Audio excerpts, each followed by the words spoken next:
تفعل ما الضغط على زر سبسكرايب وتفعيل الجرس ليصلك كل جديد.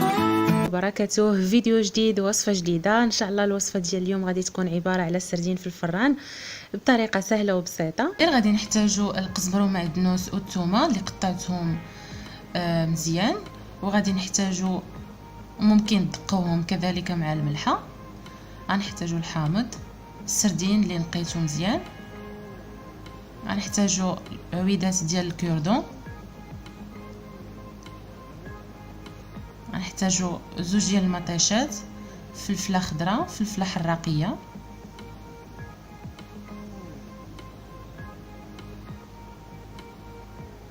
بالنسبه للعطريه غادي ندير قليل من الابزار، قليل من الكمون،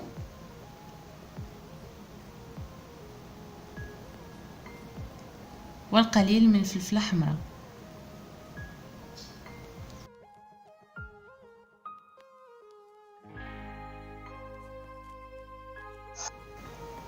غادي نضيف كذلك الملح حسب الذوق،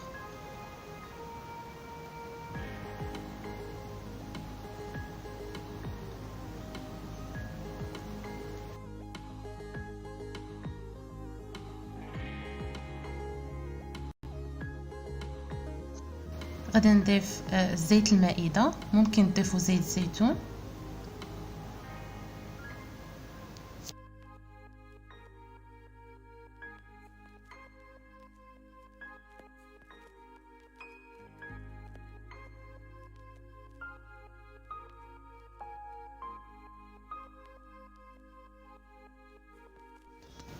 خديت الصينيه ديال الفران، فرشت فيها 2 ديال المطيشات اللي قطعتهم دوائر على هذا الشكل فوق من ورق الزبده.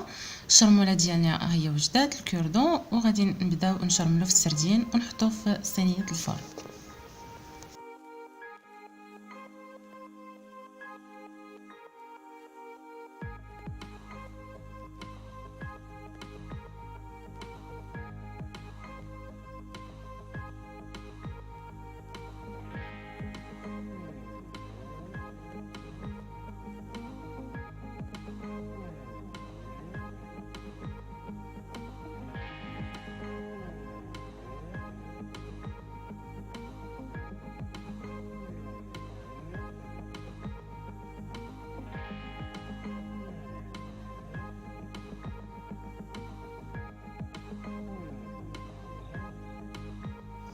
استفت السردين بهذه الطريقه في صينيه الفرن. غادي ناخذ فلفله خضراء وصفراء والقليل من الحامض اولا الليمون،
وهذا هو الشكل النهائي من بعد ما زينت بالفلفله بهذه الطريقه.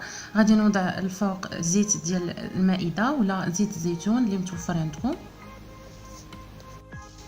وضعت ورق الزبده، وغادي نوضع البابي الومنيوم، وغادي ندخلها للفران حتى توجد الصينيه ديالنا ونطلقها.